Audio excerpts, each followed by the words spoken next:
కొన్నిసార్లు అన్నీ బాగున్నప్పుడు, పరిస్థితులు అన్నీ చక్కగా ఉన్నప్పుడు, దేవుడు ఉన్నత స్థితికి నడిపిస్తూ ఉన్నప్పుడు దేవుని యందు విశ్వాసం తగ్గిపోతూ ఉంటుంది, మనకున్న ధనము యందు నమ్మిక పెరుగుతూ ఉంటుంది. అందుకే మొదటి తిమోతి పత్రికలో భక్తుడైన పౌలు గారు తిమోతికి రాస్తూ, ఇహమందు ధనవంతులైన వారు గర్విష్ఠులు కాక అస్థిరమైన తమ ధనమునందు నమ్మిక ఉంచక. చూడండి, మొదటి తిమోతి పత్రిక 6వ అధ్యాయము, మొదటి తిమోతి పత్రిక 6వ అధ్యాయము 17వ వచనం. అందరం బైబిల్ తెరుద్దామా? మీరందరూ కూడా తెరవాలని నేను ఆశిస్తూ ఉన్నాను. ఎందుకంటే క్రైస్ట్ వర్షిప్ సెంటర్లో కొంతమంది చెప్తున్నారు, మేము బైబిల్ తెరవకముందే వాక్యం వచ్చేస్తుందండి, అందుకని తెరవకుండా కూర్చుంటున్నామండి. కాదండి, అందరూ బైబిల్ తెరవాలా, దయచేసి గమనించండి. మొదటి తిమోతి పత్రిక 6వ అధ్యాయము 17వ వచనం. ఇహమందు ధనవంతులైన వారు గర్విష్ఠులు కాక అస్థిరమైన ధనమునందు నమ్మిక ఉంచక సుఖముగా అనుభవించుటకు సమస్తమును మనకు ధారాళముగా దయచేయు దేవుని యందే నమ్మిక ఉంచుడని ఆజ్ఞాపించు. Rich people, this is a warning for the rich people. ధనం పెరుగుతున్న వారికి దేవుని వాక్యంలో ఇవ్వబడుతున్న ఒక హెచ్చరిక. దేవుని వాక్యం ఎంత గొప్పదంటే అండి, నిరాశలో ఉన్నప్పుడు మనల్ని ప్రోత్సాహపరిచే మాటలు దేవుని వాక్యంలో ఉంటాయి.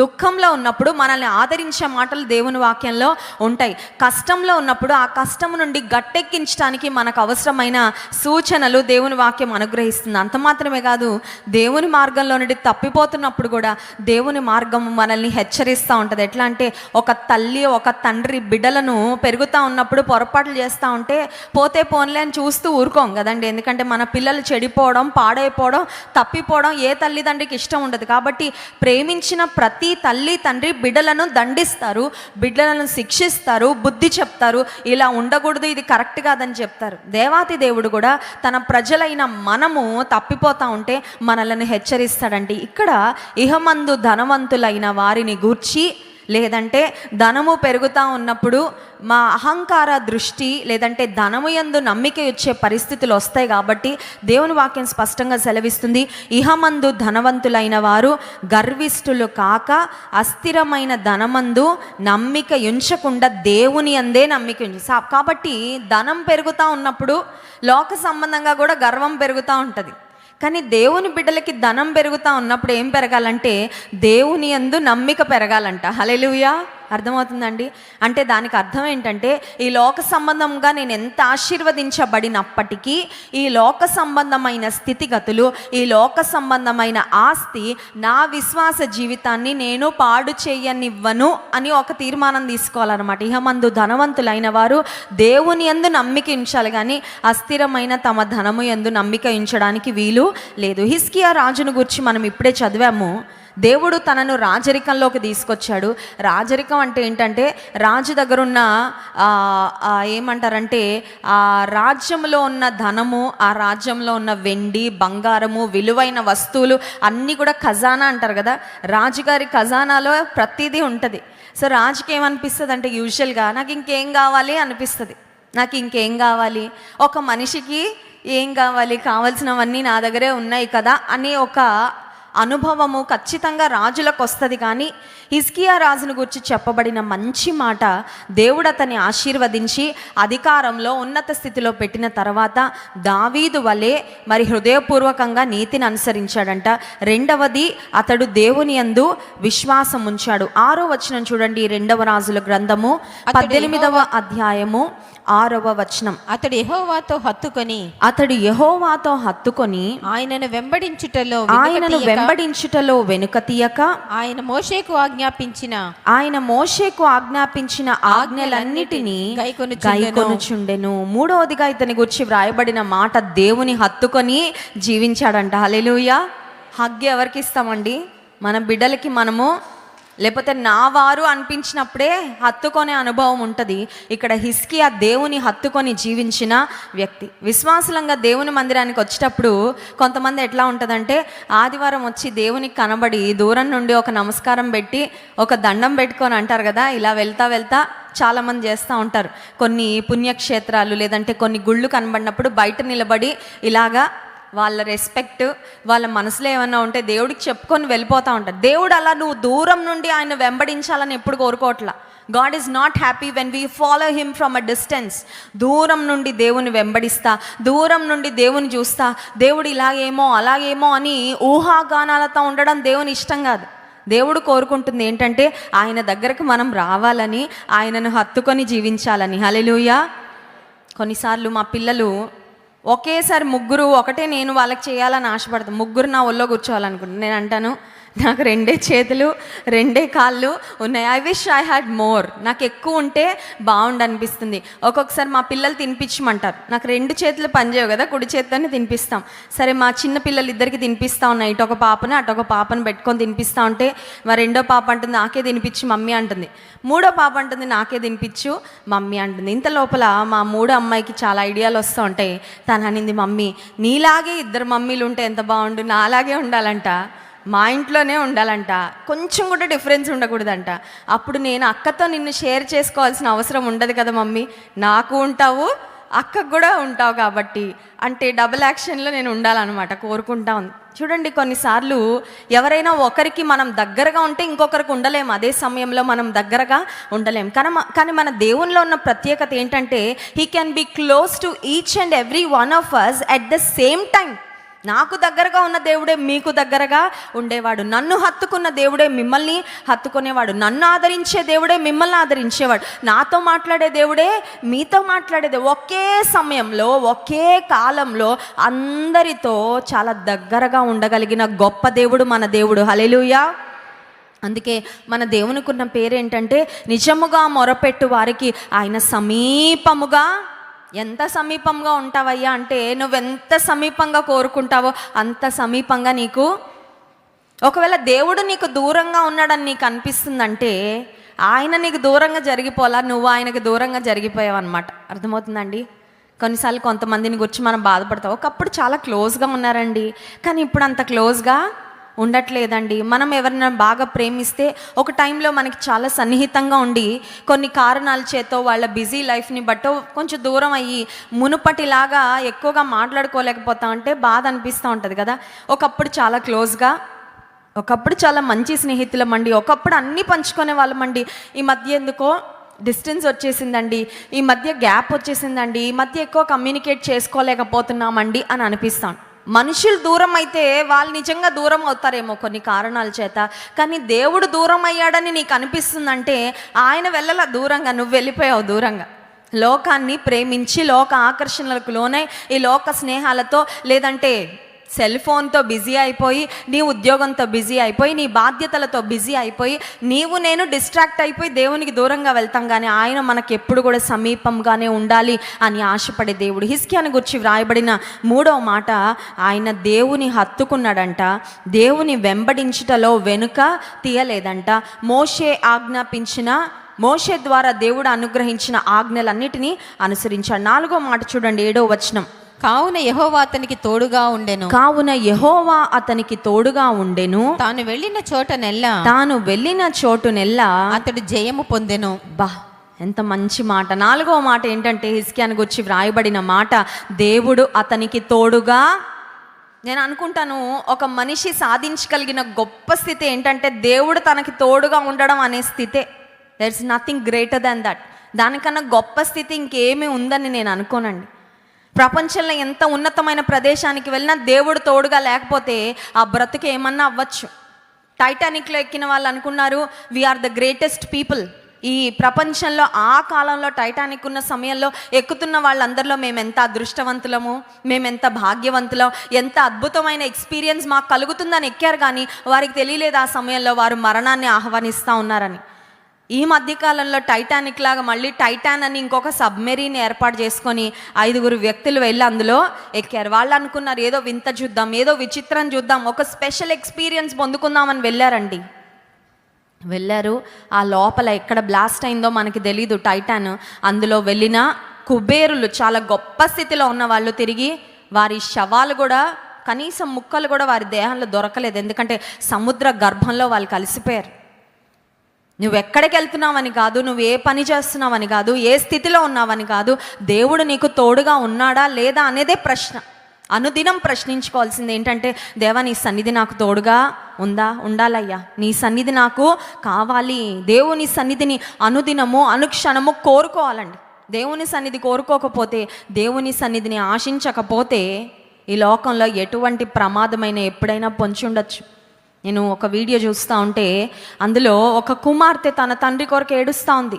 ఎందుకంటే వాళ్ళ నాన్నగారు ఒక ఊరు నుంచి ఇంకొక ఊరికి నైట్ టైంలో కారులో ప్రయాణం చేస్తున్నారు. అమెరికాలో జీపీఎస్ ఆన్ చేసుకున్నారు. యూజువల్గా జీపీఎస్ వచ్చిన తర్వాత అందరు కూడా జీపీఎస్ వాడుతూ ఉన్నారు. తర్వాత ఒక సిటీ నుండి ఇంకొక సిటీకి వెళ్తూ ఉంటే ఆ రౌట్స్ ఏ టర్న్స్ తీసుకోవాలి అవి ఎవరికి తెలియదు కదండి. మనం ప్రతిరోజు వెళ్ళే ఆఫీస్ లేదంటే మనకు తెలిసిన ఇల్లు, తెలిసిన అడ్రస్ అంటే మనం ఈజీగా వెళ్ళిపోతాం. ఈ తండ్రి ఏం చేశాడంటే నైట్ టైంలో జీపీఎస్లో ఆ లొకేషన్ పెట్టుకున్నాడు, వెళ్తూ ఉన్నాడు. ఈ జీపీఎస్ ఏం చేసిందంటే ఆ తండ్రిని ఒక లేక్ ఉంటే ఆ లేక్ ఒక సరస్సులోకి తీసుకెళ్ళిపోయిందండి. కారు దొరకట్లేదు, మనిషి దొరకట్లేదు, సెల్ ఫోన్ మాత్రం ఎక్కడో ఉన్నట్లు తెలుస్తుంది కానీ లొకేట్ చేయలేకపోతా ఉన్నారు. చాలా కష్టపడి చాలా దినాలు ఎవరైనా మా నా డాడీని కిడ్నాప్ చేశారా, ఎవరైనా నా తండ్రిని హత్య చేశారా, లేదంటే నా తండ్రి కారు ఎవరైనా దొంగిలించారు, ఎన్నో ఆలోచనలు వస్తాయి కదండి కుటుంబీకులకి. కనబడట్లేదు తండ్రి, సడన్గా మిస్ అయిపోయాడు. నిన్నటి రాత్రి బాగానే వెళ్ళాడు, ఆ ముందు వరకు కూడా నాతో ఫోన్లో మాట్లాడాడు. ఆ తర్వాత సిగ్నల్స్ లేవు, ఎక్కడికి వెళ్ళిపోయాడు. వెతికిన తర్వాత finally to their shock they found that his car was stuck. ఆ కారు బురదలో కూరుకుపోయి శవం అంతా కూడా నీటిలో కలిసిపోయి దాన్నంతా రిమైన్స్ బయటకు తీస్తూ ఉంటే ఒక మరి క్రేన్ పెట్టి ఆ లోపల ఉన్న కార్ తీస్తూ ఉంటే బయటికి, ఆ బయట నిలబడి ఆ కుటుంబీకులు ఏడుస్తూ ఉంటే ఆ వీడియో చూస్తూ ఉంటే it was very heart wrenching. ఎందుకు ఈ మాట చెప్తున్నానంటే, దేవుని సన్నిధి, దేవుని తోడు మనకు అనుదినము అనుక్షణము. జీపీఎస్ తీసుకెళ్ళిపోతుందిలేండి, బాగానే మంచి ఆటోలో ఎక్కించాంలేండి మా పిల్లల్ని కదండి. మనం చూసాం రీసెంట్గా జరిగిన యాక్సిడెంట్ వైజాగ్ ప్రాంతంలో పిల్లలందరినీ ఆటో ఎక్కించారు తల్లిదండ్రులు. ప్రతిరోజు క్షేమంగా వెళ్ళొస్తున్నారు కదా, క్షేమంగా వెళ్ళొస్తారు అనుకుని ఎంత భయంకరమైన ప్రమాదం. ఆ పిల్లల యొక్క తలలు పగిలిపోయి రక్తాలు కారుతూ ఉంటే ఏది అట్టుకోలేకపోయినా ఆ వీడియో చూసి. నిజంగా అన్ని సేఫ్టీ మెషర్స్ తీసుకున్నాం కదండి, అన్ని జాగ్రత్తలు తీసుకున్నాం కదా, అన్ని జాగ్రత్తలు తీసుకున్నాము, అన్ని ఏర్పాట్లు చేసుకున్నాం, అన్నీ బాగున్నాయి అని అనుకున్నా దేవుని సన్నిధి మనకు తోడుగా లేకపోతే ప్రపంచంలో ఎన్ని ప్రమాదాలు పొంచి ఉన్నాయో. హిజ్కియాకి ఏం తోడుగా ఉందంటే దేవుని సన్నిధి తోడుగా ఉందంట. హల్లెలూయా. దేవుని సన్నిధి ఎవరికి తోడుగా ఉంటుందంటే దేవుని హత్తుకునే వారికి దేవుని సన్నిధి తోడుగా ఉంటుంది. హల్లెలూయా. కొంతమంది ఎలా ఉంటారంటే దేవుడు అంటే ఎలర్జీ అండి, దేవుడు అంటే ఎలర్జీ పడదు. దేవుడు అంటే అమ్మ ప్రార్థన చేస్తుంటే చికాకు, అమ్మ నాన్న మందిరానికి వెళ్తూ రారా వెళ్దాం మందిరానికంటే ఇరిటేషన్.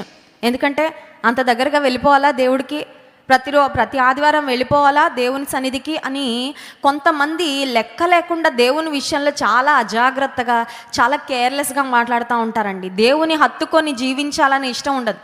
దేవుని నీవు హత్తుకోవాలి అనే ఆశ నీకు లేకపోతే దేవుడు కూడా నిన్ను బలవంతంగా వచ్చి పట్టుకోడు. ఎందుకంటే గాడ్ రెస్పెక్ట్స్ యువర్ డెసిషన్. మన నిర్ణయాలను దేవుడు గణపరుస్తాడండి. దేవుడికి మనం అంటే ఎంత ప్రేమ అంటే మన జీవితంలో బలవంతంగా ఏది కూడా ఆయన చెయ్యడు. నువ్వు కావాలేసయ్యా అంటే వస్తాడు, నువ్వు వద్దేసయ్యా అంటే బాధపడుతూ అయినా సరే దూరంగానే నిలబడి నా బిడ్డ నన్ను ఎప్పుడు ఆహ్వానిస్తుందా, నా బిడ్డ నన్ను ఎప్పుడు పిలుస్తుందా, నా బిడ్డకి నేను ఎప్పుడు దగ్గరగా వెళ్ళాలా అని దేవుడు వేచి చూస్తూ ఉంటాడు తప్ప ఆయన బలవంతంగా ఎవరి జీవితంలో కూడా ప్రవేశించేవాడు కాదు.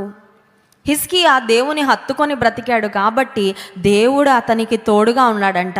5వ మాట ఏంటంటే తాను వెళ్ళిన చోటనెల్లా అతడు జయము పొందెను. హల్లెలూయా.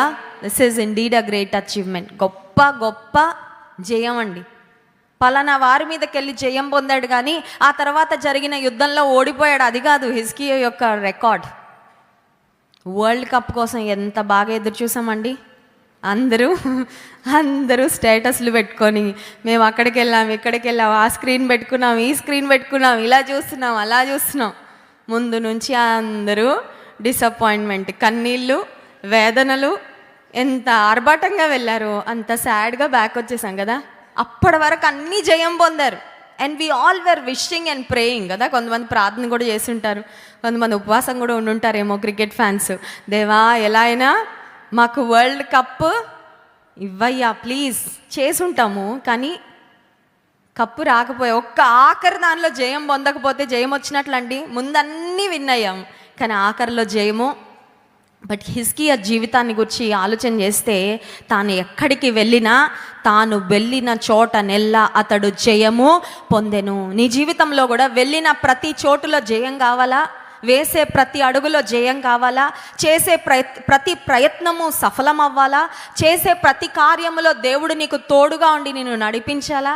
నీవు కూడా హిజ్కియా వలె దేవుని హత్తుకొని జీవించాలి, దేవుని ఆజ్ఞలను అనుసరించాలి, ఆయన్ను హృదయపూర్వకంగా వెంబడించాలి. అప్పుడు హిజ్కియా గురించి వ్రాయబడినట్లుగానే నిన్ను గురించి కూడా నన్ను గురించి కూడా చెప్పబడుతుంది. హల్లెలూయా.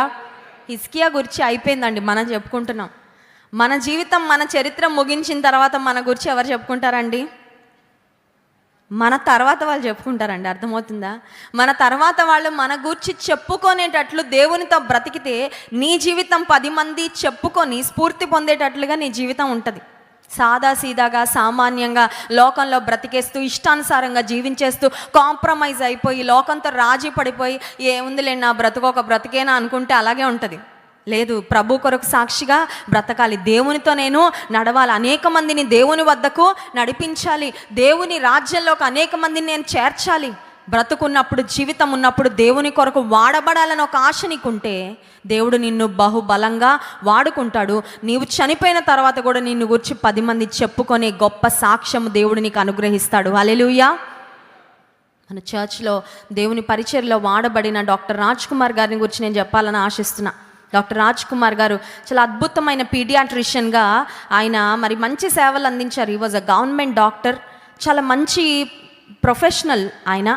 నిజానికి డాక్టర్ గారు మన సంఘంలోకి వచ్చిన తర్వాత మా పిల్లలకి ఏదైనా ఆరోగ్యం బాగాలేకపోతే కరోనా సమయంలో ప్రాముఖ్యంగా మన హాస్పిటల్స్కి వెళ్ళడానికి ఇష్టపడేవారం కాదు. కాబట్టి ఏ బలహీనత ఉన్నా నేను మా డాక్టర్ గారికి ఫోన్ చేసేదాన్ని. పిల్లలకి బాగాలేదండి అంటే వెంటనే పలానా సిరప్ అండి, పలానా ట్యాబ్లెట్ అని నాకు మెసేజ్ పెడితే వెంటనే మెడికల్ షాప్ నుంచి తెప్పించుకునేదాన్ని. ఆ తర్వాత నేను హాస్పిటల్ కూడా వెళ్ళలేదు అప్పటి నుంచి. చాలా అద్భుతమైన ప్రొఫెషనల్గా వారు సాగుతూ ఉన్నారు. అయితే అనుకోకుండా అనారోగ్యము బారిన పడ్డారు, బలహీనత వచ్చింది. వారి డాక్టర్స్ చెప్పారు, ఇంకా మీరు ఉద్యోగానికి వెళ్ళొద్దు, రెస్ట్ తీసుకోవాలని చెప్పారు. ఇది జరిగి ఒక 2 years అవుతా ఉంది వారి హెల్త్ ప్రాబ్లమ్ డయాగ్నోజ్ అయ్యి. ఆ తర్వాత ఒకరోజు నాకు ఆలోచన కలిగింది, ఏమనంటే డాక్టర్ రాజ్ కుమార్ గారు మంచి మెడికల్ ప్రొఫెషనల్గా ఉన్నారు, వారు ఆరోగ్యాన్ని బట్టి ఇంటి దగ్గర ఉంటున్నారు కాబట్టి జాబ్కి వెళ్ళట్లేదు కాబట్టి సండే స్కూల్ పరిచర్యలో వారు వాడబడితే బాగుంటుంది, మన యంగ్ బాయ్స్కి 9th 10th క్లాస్ బాయ్స్కి వారు టీచ్ చేస్తే బాగుంటుందని ఒకరోజు నేను ఫోన్ చేశాను. డాక్టర్ గారు, మీరు మందిరంలో సండే స్కూల్ పరిచర్యలో వాడబడగలరా? మీ హెల్త్ పర్మిట్ చేస్తే, మీరు ఓపిక ఉంటే మందిరంలో వాడబడండి అంటే వెంటనే అన్నారు, సిస్టర్ దేవుడు నాకు ఈ అవకాశం ఇచ్చారని నేను నమ్ముతున్నాను, దేవుని సేవ చేయాలని ఆశ ఉంది, ఎలా చేయాలో నాకు తెలియదు, కానీ దేవుడు ఇస్తున్న ఈ ఆపర్చునిటీని నేను తప్పకుండా వినియోగించుకుంటానని ఆ నెక్స్ట్ సండే నుండే డాక్టర్ రాజ్ కుమార్ గారు సండే స్కూల్ టీచర్గా కొనసాగారండి. ప్రాబబ్లీ ఆయన స్టార్ట్ చేసి టీచింగ్ ఒక 1 year అవుతుందేమో, లేదంటే మరి 1 year less than a year అవుతుందేమో. ఈ మధ్య కాలంలో వారు దేవుని రాజ్యానికి పిలువబడ్డారు. డాక్టర్ రాజ్ కుమార్ గారు చనిపోయారన్న వార్త వినగానే చాలా బాధ కలిగింది. ఒక మంచి బ్రదర్ని కోల్పోయాను అనే బాధ కలిగింది. అయితే నా మనసుకు వచ్చిన మొట్టమొదటి ఆలోచన ఏంటంటే, దేవుని ఎదుట వెళ్ళి నిలబడిన తర్వాత వారు ఆనందించగలిగే ఒక అంశం ఖచ్చితంగా ఏంటంటే, నేను కూడా మందిరంలో సేవలో వాడబడ్డాను. వారు అనుకోని ఉండరు ఖచ్చితంగా, ఎందుకంటే తన వైఫ్ డాక్టర్ సింధూర నాకు చెప్తూ ఉండేది, అక్క దేవుడు నన్ను బ్రతికిస్తాడని విశ్వాసం ఉంది అని ఎప్పుడు చెప్తుండేవారని. కానీ దేవుని చిత్తం, గాడ్స్ డెసిషన్. అయితే బ్రతికి ఉన్న కాలంలో ఆరోగ్యము దేవుడిచ్చినప్పుడు, శక్తి దేవుడిచ్చినప్పుడు, అవకాశం దేవుడిచ్చినప్పుడు ఆ అవకాశాన్ని సద్వినియోగపరచుకొని దేవుని కొరకు వాడబడ్డారు. కాబట్టి దేవుని ఎదుట వెళ్ళి నిలబడినప్పుడు దేవుడు ఖచ్చితంగా మెచ్చుకొని ఉంటాడండి. ఎందుకంటే మంచి మెడికల్ పరిచర్య చేసి చాలామంది పేషెంట్స్ని బాగు చేసి ఉండొచ్చు ఆయన, కానీ అంతకన్నా గొప్ప పని ఏంటంటే దేవుని పని. మానవ సేవ మంచిదే, కానీ దేవుని సేవ ఇంకా గొప్పదండి. చాలా యోగ్యమైన దివ్యమైన పని, దేవుని పని చేసి దేవుని రాజ్యానికి ఆయన వెళ్ళరు. ఎందుకు ఈ మాట చెప్తున్నానంటే, ఈ లోకంలో మనం జీవించిన కాలంలో దేవుని కొరకు మనం ఏం చేస్తామో అదొకటే మిగిలిపోద్దండి. మన కొరకు మనం ఏం చేసుకుంటామో అది లెక్కలోకి రాదు. మన ఫోకస్ అంతా ఎప్పుడు దేని మీద ఉంటుందంటే, నా కోసం నేను ఏం చేసుకుంటున్నాను, నా కుటుంబం కొరకు నేను ఏమీ చేస్తున్నాను, నా భవిష్యత్తు కొరకు నేను ఏం చేస్తున్నాను, దీని మీద ఎక్కువసార్లు మనం ఫోకస్ చేస్తూ ఉంటాం. కానీ చాలాసార్లు దేవుని కొరకు నేనేమీ చేయాలి, దేవుని సంఘం కొరకు నేనేమీ చేయాలి, దేవుని కొరకు ఎలా వాడబడాలి, ఇతరులకు దీవెనకరంగా ఆశీర్వాదకరంగా ఎలా ఉండగలనని చాలాసార్లు మర్చిపోతాం. దేవుని కొరకు వాడబడిన జీవితము ఆశీర్వాదకరమైన జీవితం. ఇప్పుడు 5 అంశాలు మనం చూసాం. హిజ్కియా జీవితంలో దేవునితో నడిచిన అనుభవము, దేవుని ఆజ్ఞలను అనుసరించిన అనుభవము, హృదయపూర్వకంగా దేవుని వెంబడించిన వ్యక్తిగా కనబడుతున్నాడు. దేవుడు హిజ్కియాకు తోడై ఉన్నాడు. దేవుడు హిజ్కియా వెళ్ళిన ప్రతి చోట హిజ్కియాకు జయము ఇచ్చాడు. కానీ అక్కడతో హిజ్కియా జీవితం ఆగిపోలేదండి. సడన్గా హిజ్కియా జీవితంలో ఒక అనుకోని పరిస్థితి వచ్చింది. చూడండి, యెషయా గ్రంథము 38వ అధ్యాయము, యెషయా గ్రంథం 38వ అధ్యాయము మొదటి వచనం. యెషయా గ్రంథము 38వ అధ్యాయము మొదటి వచనం. ఆ దినములలో హిజ్కియాకు మరణకరమైన రోగము కలుగగా ప్రవక్తయు ఆమోజు కుమారుడునైన యెషయా అతని యొద్దకు వచ్చి నీవు మరణమవుచున్నావు, బ్రతుకవు గనుక నీవు నీ ఇల్లు చక్కబెట్టుకొనుమని యెహోవా సెలవిచ్చుచున్నాడని చెప్పగా సడన్ గా ఒక షాకింగ్ న్యూస్. చాలా స్మూత్ గా వెళ్తుందండి. ఎవ్రీథింగ్ వాజ్ గుడ్, మంచి లైఫ్, దేవునితో నడుస్తూ ఉన్నాడు, జయములు పొందుతూ ఉన్నాడు, మంచి పేరు తెచ్చుకున్నాడు దేవుని దృష్టిలో. అంత సాఫీగా సాగుతుంది అనుకున్న సమయంలో సడన్గా ఒక షాకింగ్ న్యూస్ వచ్చింది హిజ్కియాకు. అదేంటంటే, నీవు మరణం కాబోతున్నావు, నీ ఇల్లు చక్కబెట్టుకో. ఈ రోజుల్లో లాగా ల్యాబ్స్ లేవు. ఆ రోజుల్లో హిజ్కియా వెళ్ళి హెల్త్ చెకప్ చేయించుకొని డాక్టర్ దగ్గరికి వెళ్ళి నేను ఇంకెంతకాలం బ్రతుకుతానయ్యా అని చెప్పించుకోవడానికి ల్యాబ్స్ లేవు, లేకపోతే డాక్టర్స్ కాదు. దేవుడు తన ప్రవక్తను పంపించి, యెషయాను పంపించి హిజ్కియాకి మాట చెప్పిస్తున్నాడు. Hezekiah, I have a very bad news for you, you're going to die. ఆ సమయంలో హిజ్కియా ఏం చేశాడంటే, చూడండి 2వ వచనం. అతడు తన ముఖమును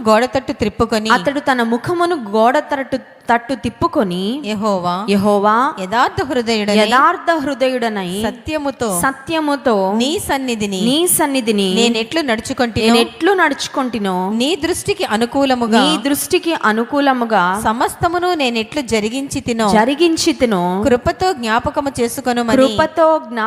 చేసుకొనుమని హిజ్కియా కన్నీళ్లు విడుచుచు యెహోవాను ప్రార్థింపగా. హిజ్కియా దేవునికి జ్ఞాపకం చేస్తున్నాడండి.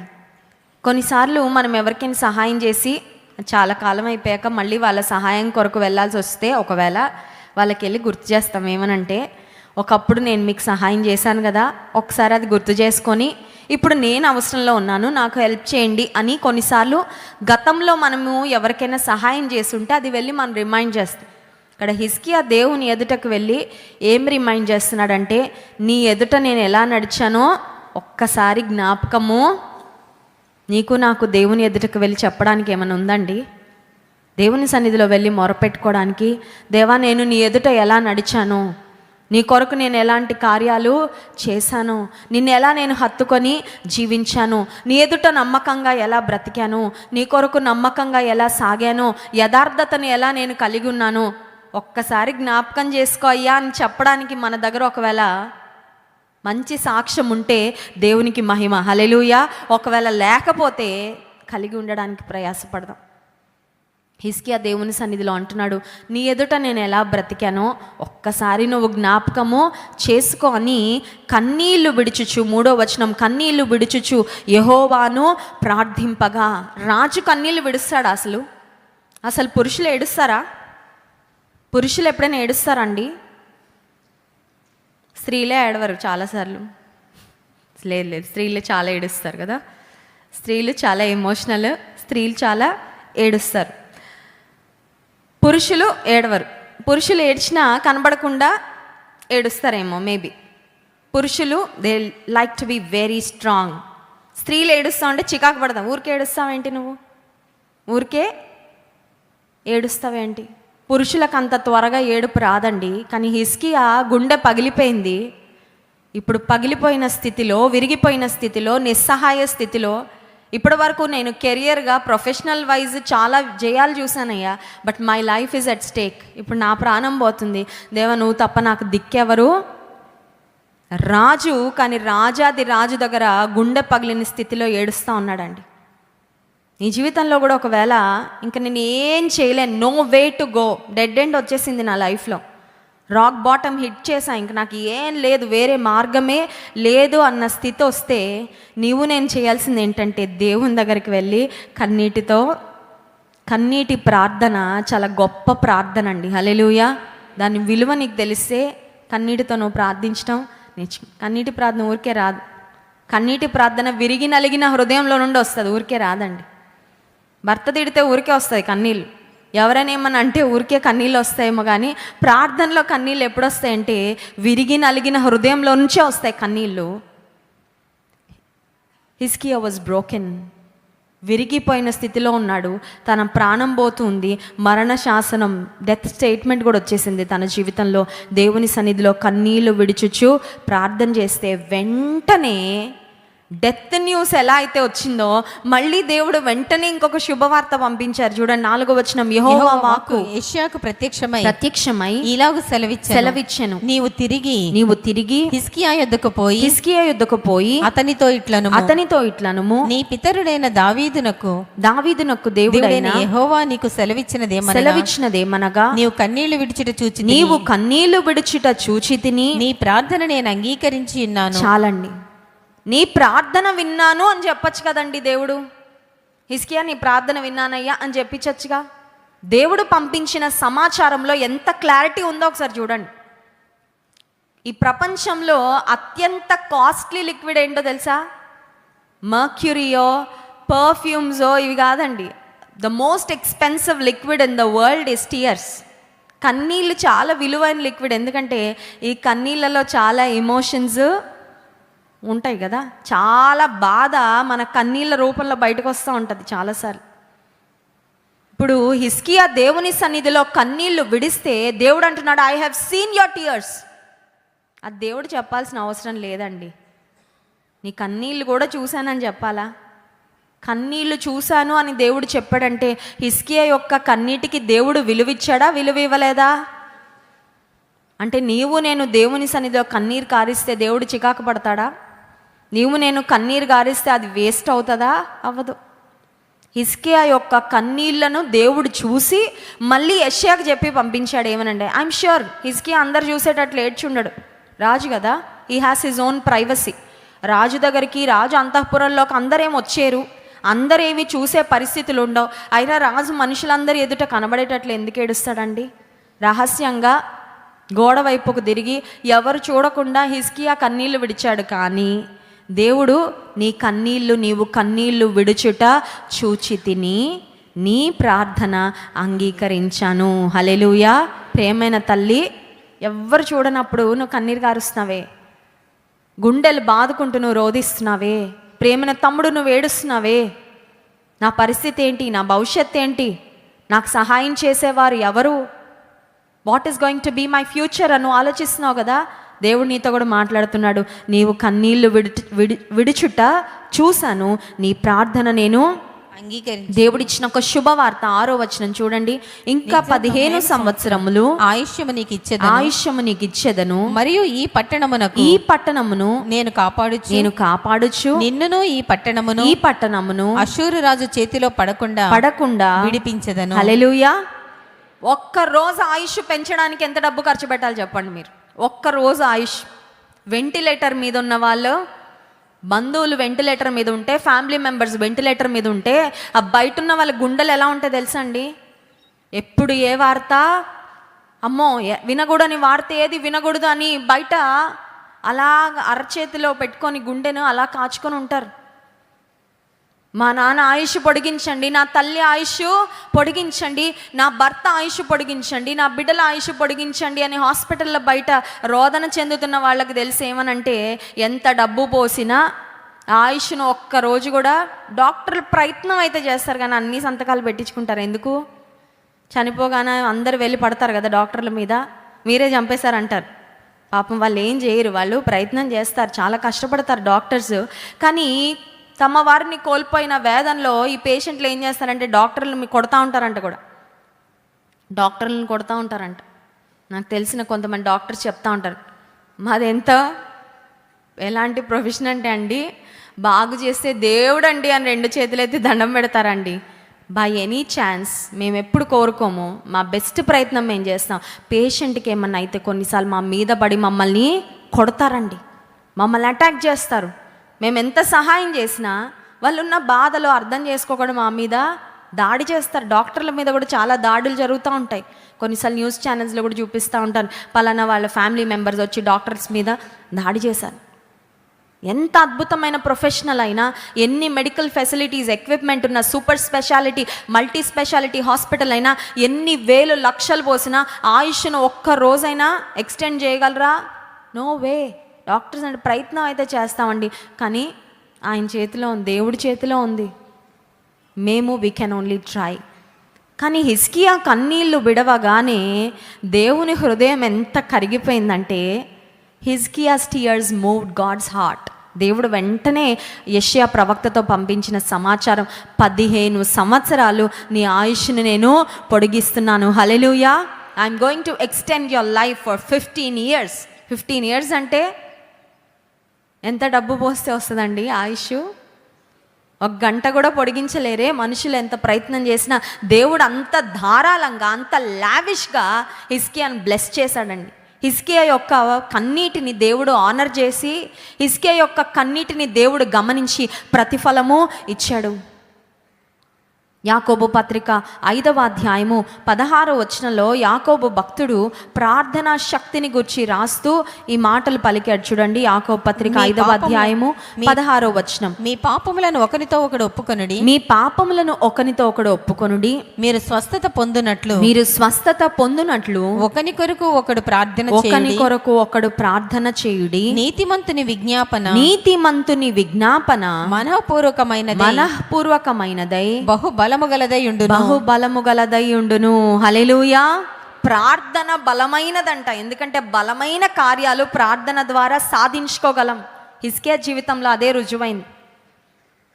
స్వస్థత పొందునట్లు ఒకని కొరకు ఒకడు ప్రార్థన, ఒకరి కొరకు ఒకరు ప్రార్థన చేసుకోవడం చాలా చాలా అవసరం. అందుకే ఆత్మీయ తండ్రి గారు జాన్ వెస్లీ గారు చెప్తా ఉంటారు కదా, ఆరాధన అయిపోయాక ఆమె నన్ను లోపే అక్కడ గేటు దగ్గరికి వెళ్ళొద్దు అని చెప్తారు. ఎందుకు? 2-3 పలకరించండి, 2-3 అయినా ఒక చక్కని పరిచయం పెంచుకోండి. ఎందుకంటే ఇది దేవుని కుటుంబం కదా. Christ worships and mega church అండి, ఇంతమంది ఉంటారండి, ఇన్ని వేల మంది. కరెక్టే, అన్ని వేల మంది, కానీ నీ ప్రక్కన ఉన్నారు కదా, వారితో నువ్వు మాట్లాడొచ్చు, నీ ప్రక్కన ఉన్న వారిని నువ్వు పలకరించవచ్చు. యూ కెన్ ఆస్క్ దమ్, మీ కొరకు నేను ఏమన్నా ప్రార్థన చేయగలనా, మీ పేరేంటండి, మీ కొరకు నేను ఏమన్నా ప్రార్థన, పక్కన వాళ్ళ ప్రార్థన అవసరత తెలుసుకోండి, మీ ప్రార్థన అవసరత వాళ్ళకి చెప్పండి. ఒక చక్కని బాండింగ్ ఏర్పడుతుంది. కొరకు ఒకరు ప్రార్థించవచ్చు. ఒకరి కొరకు ఒకరు ప్రార్థించినప్పుడు ఏమవుతుందంట? స్వస్థత పొందుతామంట. నీతిమంతుని ప్రార్థన మనఃపూర్వకమైనదై బహుబలము గలదై. హిజ్కియా ప్రాణాన్ని నిలబెట్టింది ఏంటంటే ప్రార్థనే. హిజ్కియా ప్రాణాన్ని నిలబెట్టింది. మరి ఏ ప్రయత్నం అన్నా చేశాడండి? ఏ ప్రయత్నం చేయలా. ఆయన దగ్గర రాజ్యంలో ఉన్న బెస్ట్ డాక్టర్స్ని పిలిపించాడా హిజ్కియా? బెస్ట్ డాక్టర్స్ని పిలిపించి మీరు ఏం చేయగలరో చేయండి, అన్ని ప్రయత్నాలు చేయండి, నా దగ్గర ఉన్న రాజ్యాన్ని, ఆస్తిని మీకు రాసేస్తాను ఏమైనా చెప్పాడా? ఏమి చెప్పలా. దేవాది దేవుని సన్నిధికి వెళ్ళి కన్నీళ్లు విడుస్తూ యథార్థంగా విరిగి నలిగిన హృదయంతో హిజ్కియా ప్రార్థన చేస్తే దేవుని హృదయం వెంటనే కరిగిందండి. When you pray with tears, it moves God's heart. నీవు కన్నీటితో ప్రార్థన చేస్తే దేవుని హృదయం కదిలించా. కొన్నిసార్లు పిల్లలు ఏడుస్తా పేచి పెడతారు, ఎందుకంటే వాళ్ళకి తెలుసు ఏడవడం ఒక మంచి టెక్నిక్ అని. ఏదైనా కావాలంటే త్వరగా ఏడవాలి. కొన్నిసార్లు ఇంట్లో పిల్లలు కూడా అంతే, ఏడ్చిన వాళ్ళు గెలుస్తూ ఉంటారు ఎప్పుడు. అంటే వాళ్ళకి అర్థమైపోయింది ఏమనంటే ఏడిస్తే మనం ఏదైనా త్వరగా కానీ అది మనకు తెలియదు చాలాసార్లు కదండి. కన్నీటితో ఒక్కరమే ఏడ్చుకుంటాం, నా బ్రతికేంటో అని ఏడుస్తారు కొంతమంది. వాళ్ళు ఎందుకు ఇలా అన్నారో అని ఏడ్చుకుంటారు, నాకు ఇంత కష్టం వచ్చింది ఏంటో అని ఏడ్చుకుంటారు, ఈ రోగం ఏంటో అని ఏడ్చుకుంటారు. కానీ అదే ఏడుపు దేవుని సన్నిధిలో ఏడవడం చాలామందికి రాదండి. కానీ నీవు కార్చే ఆ కన్నీరే మనుషుల ఎదుట కాకుండా నీలో నీతో నువ్వు కాకుండా దేవునితో నీవు చెప్పుకుంటూ కన్నీరు కారిస్తే దేవుని హృదయం వెంటనే కదిలించబడుతుంది. దేవుడు వెంటనే నీ జీవితంలో కార్యము జరిగిస్తాడు. ఒకవేళ ప్రార్థన, కన్నీటి ప్రార్థన అనుభవం లేదా, ఈరోజు నుంచి put it in to practice. కన్నీటి ప్రార్థనను మీ జీవితంలో అలవర్చుకోండి. గొప్ప ఆశీర్వాదం, గొప్ప దీవెన పొందుకుంటారు. మా కుమార్తె ధన్య హాస్పిటల్లో అడ్మిట్ అయినప్పుడు రీసెంట్గా ఫుడ్ పాయిజన్ అయ్యి తనకి హాస్పిటల్ అడ్మిట్ అయింది హైదరాబాద్లో. ఆ సమయంలో నేను ఇక్కడ ఉన్నాను ఆరాధన అయిన తర్వాత సండే ఈవినింగ్ ఆ రోజు వైజాగ్లో బ్లెస్సింగ్ మీట్ ఉంది. బ్లెస్సింగ్ మీట్ చూసుకున్న తర్వాత 11 గంటల ఫ్లైట్కి జాన్ వెస్లీ గారు, నేను లాస్ట్ ఫ్లైట్, మేము వెళ్ళేసరికి 12:30 అయింది. 12 గంటలకు మేము ఎయిర్పోర్ట్లో దిగాము హైదరాబాద్లో. 1 గంటకు హాస్పిటల్కి వెళ్ళాం కుమార్తె దగ్గరికి. వెళ్ళిన తర్వాత అమ్మ నాన్నని చూడగానే ప్రాణం లేసొచ్చింది. She was very relieved. ఆ తర్వాత కడుపులో ఇన్ఫెక్షన్ అట్లానే ఉంది, చాలా సఫర్ అవుతుంది. ఆ సమయంలో నా కుమార్తె నన్ను అడిగిన ఒక రిక్వెస్ట్ ఏంటంటే, మమ్మీ నా కోసం ప్రార్థన, ఓన్లీ ప్రార్థన కాదండి, కన్నీటితో ప్రార్థన చేయని అడిగింది. కన్నీటితో ప్రార్థన. నేను చెప్పాను, నేను ఆల్రెడీ నీ కొరకు కన్నీటితోనే ప్రార్థన చేశాను అన్న. నాకు ఎంత సివియర్గా ఉందో నీ పరిస్థితి తెలియదు, కానీ నాకు తల్లిగా నాకు దేవుడు తెలియపరుస్తాడు కదా, I prayed with tears already అంటే అంటుంది, లేదు మమ్మీ, నా ముందు నా కొరకు కన్నీటి ప్రార్థన చేయి. ఎందుకంటే నువ్వు లేనప్పుడు గ్లోరత్త నా కొరకు వచ్చి కన్నీటి ప్రార్థన చేయగానే ఒక 1 అవర్ వరకు నాకు మళ్ళీ కడుపు నొప్పి. నాకు తెలుసు మమ్మీ, కన్నీటి ప్రార్థనలో ఉన్న శక్తి ఏంటో నాకు తెలుసు. ఇప్పుడు నువ్వు కూడా నా కొరకు అది చేస్తావా అని అడిగిందండి. హల్లెలూయా. అంత కష్టం వచ్చింది నా బిడ్డకని నాకు బాధ కలిగినప్పటికీ ఒక విషయంలో ఆనందించాను. ఏమనంటే, ప్రార్థనా శక్తి ఏంటో ఆ పరిస్థితి ద్వారా తను అనుభవపూర్వకంగా తెలుసుకుంది. దేవుని మీద ఆధారపడడం అంటే ఏంటో కూడా దేవుడు అనుభవపూర్వకంగా ఆ బిడ్డకు నేర్పించాడని ఆ శ్రమలో కూడా ఉన్న ఆశీర్వాదాన్ని బట్టి దేవుని స్తుతించానండి. హల్లెలూయా. హిజ్కియా జీవితంలో దేవుని హత్తుకొనే నడిచాడు, దేవునితోనే నడిచాడు, ఎన్నో జయాలు పొందాడు. కానీ ఒకానొక సమయం వచ్చినప్పుడు దేవుని సన్నిధిలో కన్నీటి ప్రార్థన చేసిన తర్వాత దేవుడు గొప్ప జయం ఇచ్చి 15 సంవత్సరాలు తన ఆయుష్ను పొడిగించాడు. But that was not the end. ఇప్పుడు 15 సంవత్సరాలు దేవుడు ఆయుష్. ఇలాగే ఒక సహోదరికి భయంకరమైన వ్యాధి వచ్చి హాస్పిటల్ అడ్మిట్ అయిందంట.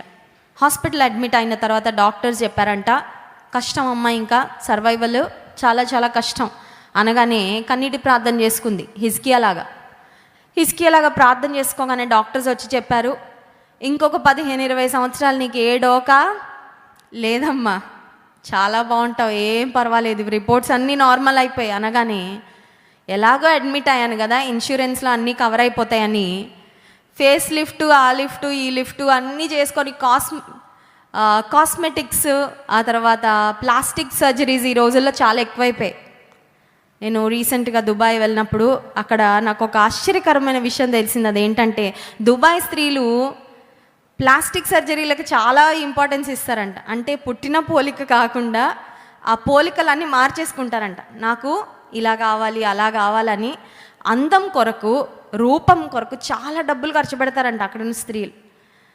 అయితే ఈవిడ ఎలాగో హాస్పిటల్ అడ్మిట్ అయ్యాను, ఇంకో 20 సంవత్సరాల వరకు ఎలాంటి డోకా లేదని డాక్టర్ చెప్పారు కాబట్టి అన్ని రకాల ట్రీట్మెంట్లు చేయించేసుకుందామని ట్రీట్మెంట్లు అన్నీ చేయించుకుంది. కానీ ఈలోపు ఆమె చేసుకున్న ప్రార్థనలో దేవుడు ఆమెకి ఏం చెప్పాడంటే, నీకు ఆయుష్ పొడిగిస్తున్నాను, హిజ్కియాలాగా నీ ఆయుష్ను పొడిగిస్తున్నానని దేవుడు వాగ్దానం చేశాడు. ఇంకా దేవుడు వాగ్దానం ఇచ్చాడంటే మనకి ఎంత కాన్ఫిడెన్స్ వస్తుందండి, చాలా కాన్ఫిడెన్స్. సో అన్ని ట్రీట్మెంట్లు చేయించుకొని డిశ్చార్జ్ అయ్యి రోడ్డు దాటుతుంది, హాస్పిటల్ దగ్గర రోడ్డు దాటుతుంటే లారీ వచ్చి కొట్టేసి చనిపోయింది. చనిపోయాక పరలోకానికి వెళ్ళి దేవుని ముందు నిలబడగానే ఫస్ట్ క్వశ్చన్ అడుగుతుంది, దేవా, హిజ్కియాలాగా ఆయుష్ని పొడిగిస్తానన్నావు కానీ నన్ను ఎందుకు తీసేసుకున్నావు?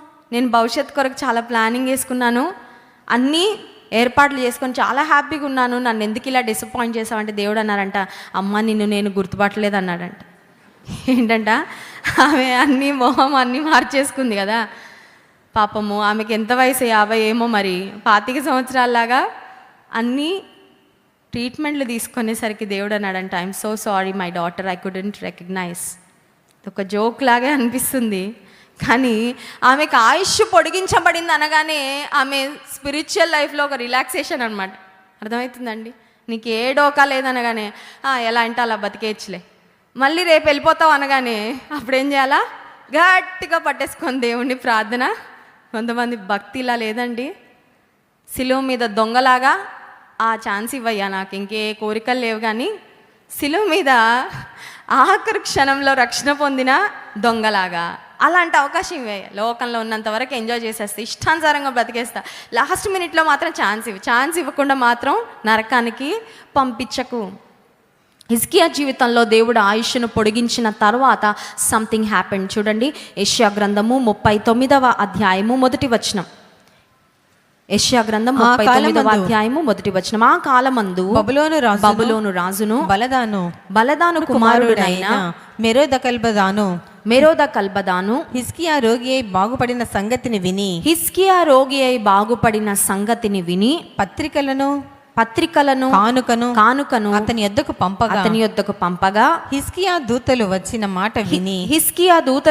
మాట విని వారిని లోపలికి రప్పించి తన ఇంటనేమి రాజ్యమందేమి కలిగిన సమస్త వస్తువులలో దేనిని మరుగు చేయక తన పదార్థములు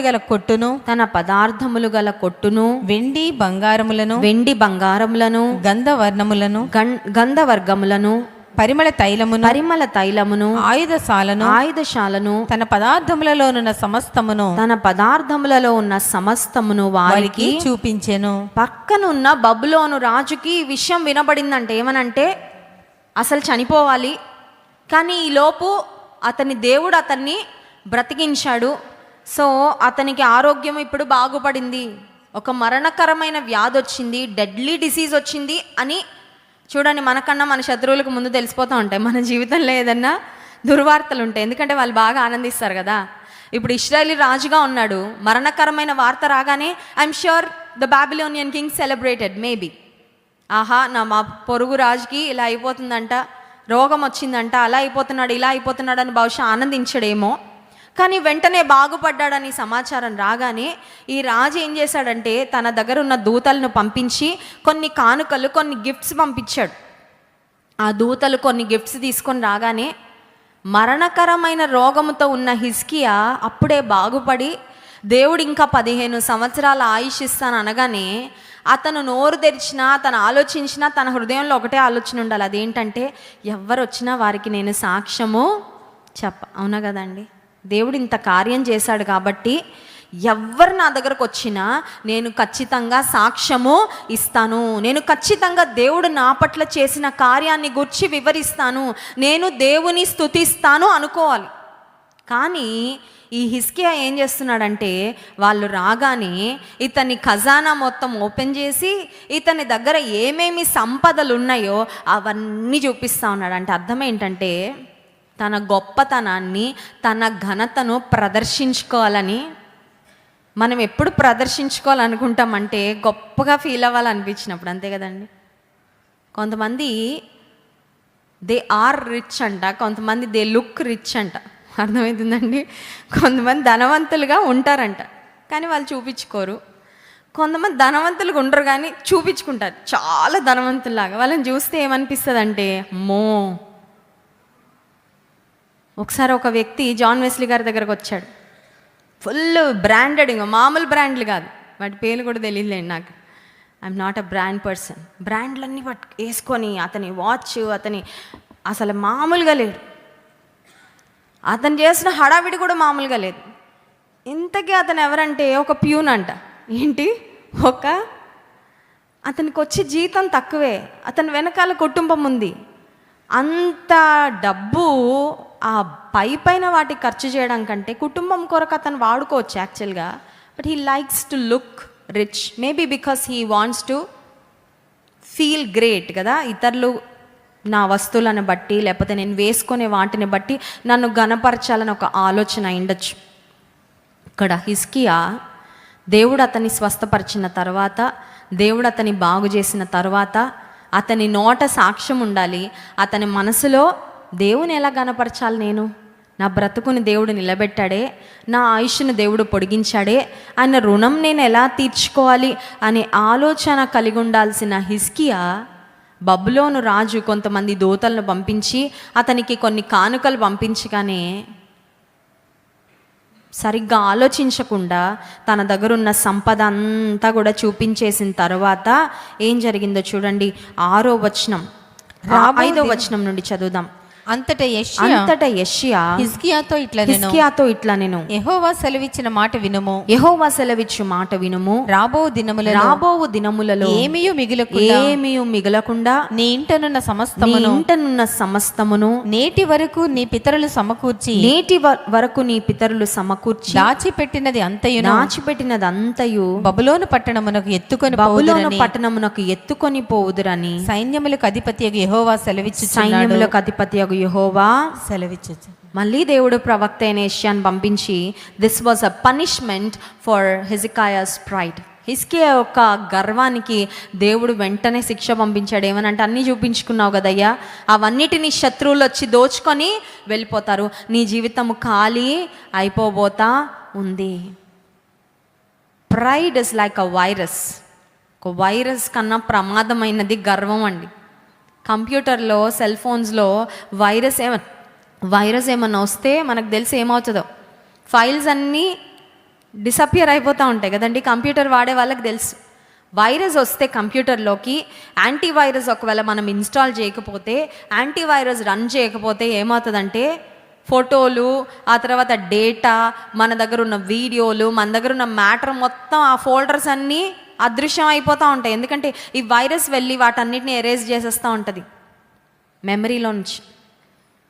ఇప్పుడు హిజ్కియా జీవితంలో దేవుడు ఎన్నో ఆశీర్వాదాలు ఇచ్చాడు. అన్నిటికన్నా గొప్ప ఆశీర్వాదం ఆయుష్ ఇచ్చాడు, ఆరోగ్యం ఇచ్చాడు, తనకెన్నో సంపదలు ఇచ్చాడు, ఆత్మీయంగా ఎంతో గొప్ప కృప ఇచ్చాడు. కానీ ఆయుష్ కాలాన్ని 15 సంవత్సరాలు దేవుడు పొడిగించిన తర్వాత హిజ్కియా రిలాక్స్ అయిపోయాడు. ఏమనంటే ఆయుష్ ఉంది కాబట్టి ఇక పర్వాలేదులే, భక్తిగా నమ్మకంగా జాగ్రత్తగా నడవాల్సిన అవసరము. రోప్ మీద నడుస్తూ ఉంటారండి కొంతమంది, సర్కస్లో రోప్ వాక్ అంటారు కదా. రోప్ వాక్ నడిచే వాళ్ళు సగంగా వచ్చిన తర్వాత బాగానే నడుస్తున్నారు కాబట్టి ఇప్పుడు మామూలుగా రోడ్డు మీద నడిచినట్టు నడిచేద్దామని నడిచారనుకోండి, ఏమవుతారు? The very next step they fall. అంతేనా? హాఫ్ వరకు వచ్చేసానని రిలాక్స్ అయ్యారంటే పడతారు. పోనీ 75% నడిచిన తర్వాత ఇంకా కొంచెమేగా ఉంది, ఏం పర్వాలేదులే, అసలు కిందే చూడకుండా నడుస్తానని నడిచారనుకోండి కింద. ఇప్పుడు హిజ్కియా జీవితంలో దేవుని ఎదుట భయముతో జాగ్రత్తగా నడుచుకున్న అనుభవాలు ఒక్కసారి ప్రక్కన పెట్టాడు. దేవుడు ఆశీర్వాదం ఉంది కదా, దేవుడు ఆయుష్ ఇచ్చాడు కదా, పర్వాలేదులే అని అనుకున్నాడు. వెంటనే తనలోకి అహంకారపు ఆలోచనలు ప్రవేశించగానే instead of pointing to God he started pointing to his riches.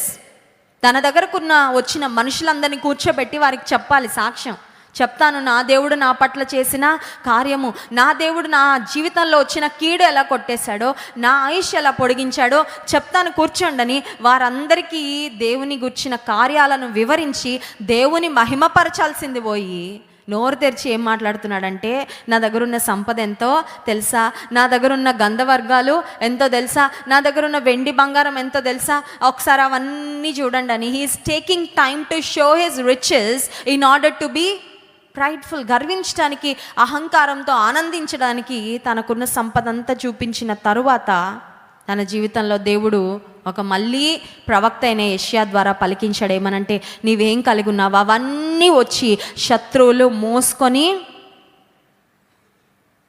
అందుకే కార్యారంభము కంటే కార్యాంతము మేలు అనే మాట బైబిల్ గ్రంథంలో మనం చూస్తాం. The end of something is greater than the beginning. బాగా ప్రారంభించాడు తన జీవితాన్ని, ఎంత మంచి సాక్ష్యాన్ని పొందుకున్నాడో మనం చదివాం కదా. 2వ దినవృత్తాంతంలో గ్రంథంలో మనం చూసినట్లయితే 2వ దినవృత్తాంతంలో గ్రంథం 29వ అధ్యాయం 3వ వచనంలో కూడా హిజ్కియా దేవునితో నడిచినప్పుడు ఎంత చక్కని స్తుతించే అనుభవాలను కలిగి ఉన్నాడో మనం గమనించగలం. చూడండి, అతడు తన ఏలుబడి యందు మొదటి సంవత్సరం మొదటి నెలను యెహోవా మందిరపు తలుపులను తెరచి వాటిని బాగు చేసి ఆ తర్వాత ఇవన్నీ మీరు చదివినట్లయితే వారు దేవుని స్తుతించే వారిగా వారందరినీ సిద్ధపరుస్తాడండి. ఈ హిజ్కియా రాజు అవ్వక ముందు ఆరాధన ఆగిపోయింది, మందిరపు తలుపులు మూయబడ్డాయి, దేవుని సన్నిధికి స్తుతి ధూపం చేరట్లేదు. దేవుని ప్రజలు ఎక్కడికక్కడ, మరి ఒక మాటలో చెప్పాలంటే స్పిరిచువల్ డార్మెన్సీలోకి వెళ్ళిపోయారంటే ఆధ్యాత్మికంగా నిద్రపోతున్న స్థితిలోకి వెళ్ళిపోతే వారందరినీ మేలుకొల్పి తిరిగి దేవుని ఆరాధించే వారిగా, మరి వారందరినీ దేవుని కొరకు సన్నదులుగా చేసి దేవుని ఆలయం తెరవబడడానికి, దేవుని స్తుతి ఆరాధనలు జరగడానికి లేవీయులను వారందరిని కూడా సిద్ధపరిచిన ఈ హిజ్కియా దేవుడు గొప్ప కార్యం చేసి దేవుడు ఆశీర్వదించిన తర్వాత దేవుని మార్గం నుండి తొలగిపోయాడు. మరి జీవితంలో హిజ్కియా మనకొక ఎగ్జాంపుల్గా దేవుడు ఉంచాడండి, ఒక సాదృశ్యంగా దేవుడు ఉంచాడు. ఏమనంటే ఎంత దీనస్థితిలో ఉన్నా, ఎంత దయనీయమైన స్థితిలో ఉన్నా, ఎంత నిస్సహాయమైన స్థితిలో ఉన్నా కన్నీరు విడిచి దేవుని సన్నిధిలో మనవి చేసుకుంటే, దేవుని సన్నిధిలో తగ్గించుకుంటే ఆయన కృప చూపించేవాడు. కానీ దేవుని ప్రక్కన పెట్టి అజాగ్రత్తతో మన గొప్పతనాన్ని ఏదో ప్రదర్శించుకోవాలని దేవుని ఘనపరచకపోతే దాని పర్యవసానాలు ఎలా ఉంటాయో కూడా హిజ్కియా జీవితం ద్వారా దేవుడు మనతో మాట్లాడారు. కళ్ళు మూసుకోండి, ప్రార్థిద్దాం. హిజ్కియా జీవితం ద్వారా ఉదయకాల సమయంలో దేవుడు మనల్ని హెచ్చరించి ఉండగా హిజ్కియాకు దేవుడు తోడుగా ఉన్నాడు. ఎంత మంచి సాక్ష్యము! హిజ్కియా వెళ్ళిన ప్రతి చోట దేవుడు అతనికి జయం ఇచ్చాడు. కారణం ఏంటంటే దేవుని హత్తుకొని బ్రతికిన వ్యక్తి. దేవుని హత్తుకొని జీవిస్తున్నావా సహోదరి, సహోదరుడా? ఉదయకాల సమయంలో దేవునికి దూరంగా బ్రతుకుతూ, దేవుని దూరం నుండి వెంబడిస్తూ సంతృప్తి పడిపోతున్నావా? ఇంత భక్తి చాలు, ఇంత ప్రార్థన చాలు, ఇంత విశ్వాసము చాలని సంతృప్తి పడుతున్నావా? దేవుడు నిన్ను పిలుస్తున్నాడు. ఆయన నీకు దగ్గరగా ఉండాలని ఆశిస్తున్నాడు. నువ్వు అడుగుతావా యేసయ్యని ఉదయకాల సమయంలో? యేసయ్య నాకు దగ్గరగా ఉండయ్యా, యేసయ్య నాకు సమీపంగా ఉండయ్యా, యేసయ్య నాకు సన్నిహితంగా ఉండు ప్రభా. నీకన్నా సన్నిహితులు నాకు ఇంకెవరొద్దయ్యా ఈ లోకంలో. అత్యంత సన్నిహితంగా నీవు నాకుండు ప్రభా. హిజ్కియా గొప్ప జయాలు తన జీవితంలో చూశాడు. భయంకరమైన వ్యాధి తనకొచ్చినప్పుడు దేవుని సన్నిధిలో మొరపెట్టి అతని ఆయుష్ పొడిగించబడింది. ఉదయకాల సమయంలో హోప్లెస్ కండిషన్, నిరీక్షణకు ఆధారం లేని స్థితిలోని బ్రతుకుందా? దేవుని సన్నిధిలో అడుగు. దీన మనస్సుతో తగ్గించుకొని దేవుని సహాయాన్ని కోరు. కనికరం కలిగిన దేవుడు ఆయన, సహాయం చేసే దేవుడు ఆయన, కృప చూపించే దేవుడు ఆయన, నీ మనవిని ఆలకించేవాడు ఆయన, నీవు కోరుకున్నవి ఆయన అనుగ్రహించే దేవుడు. పరిశుద్ధ మహోన్నతుడా నీకు స్తోత్రాలు. ఈ ఉదయకాల సమయంలో ఈ వాక్యం ద్వారా మాతో మాట్లాడినందుకు వందనాలు. ఎంత చక్కని సాక్ష్యము హిజ్కియా ప్రారంభ దినాల్లో పొందుకున్నాడయ్యా. నీ మాటలను అనుసరించి బ్రతికాడు. నీ అందే నమ్మిక ఉంచాడు, తన ధనమందు నమ్మిక ఉంచలేదు. అయ్యా, మేము కూడా ప్రోత్సాహపరచబడుతున్నాం ప్రభా. నీ అందే నమ్మిక ఉంచడానికి, నిన్ను హత్తుకొని జీవించడానికి, నీ సన్నిధిని కలిగి నాయన మేము సాగిపోవడానికి నీ కృపను, నీ సహాయమును మాకు అనుగ్రహించండి. ఉదయకాల సమయంలో ఎంతమంది ప్రభా వారి జీవితంలో నాయన మరి నిస్సహాయ పరిస్థితిలో హిజ్కియా వలె నీ సన్నిధిలో కన్నీరు విడిచి ప్రార్థిస్తున్నారో ప్రభా, తమను తాము తగ్గించుకొని నీ సన్నిధిలో మొరపెడుతున్నారు. వారి ప్రార్థన మీరు అంగీకరించండి, వారి మనవి మీరు ఆలకించండి ప్రభా. హిజ్కియాతో నీవు మాట్లాడావు, నీవు కన్నీళ్ళు విడిచుట చూచితిని, నీ ప్రార్థన అంగీకరించి ఉన్నానని. నీ సన్నిధిలో నీ పరిశుద్ధ ఆలయంలో మా మనవులు మీరు అంగీకరించండి, మా ప్రార్థనలకు మీరు జవాబు దాయిచ్చండి. హిజ్కియా తన జీవిత అంతములో పడిపోయినట్లుగా ప్రభా, నిన్ను ఘనపరచలేని స్థితిలో మిగిలిపోయినట్లుగా మేమెవ్వరం కూడా మా జీవితాలలో ఉండకుండా ప్రభా, మా జీవితాంతము వరకు నిన్ను మహిమపరిచే కృప మాకు దయచేయండి. విన్న వాక్యము ప్రతి హృదయంలో ఫలింపచేయండి ప్రభా.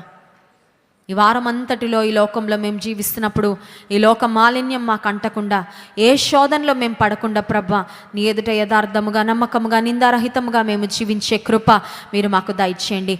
ఎంతమంది సమస్యలతో నీ సన్నిధానానికి వచ్చారో ప్రభా, వారి ప్రతి సమస్య నుండి విడుదల అనుగ్రహించండి. నీ సన్నిధిలో సాక్షులుగా ప్రతి ఒక్కరిని నిలబెట్టుకోండి.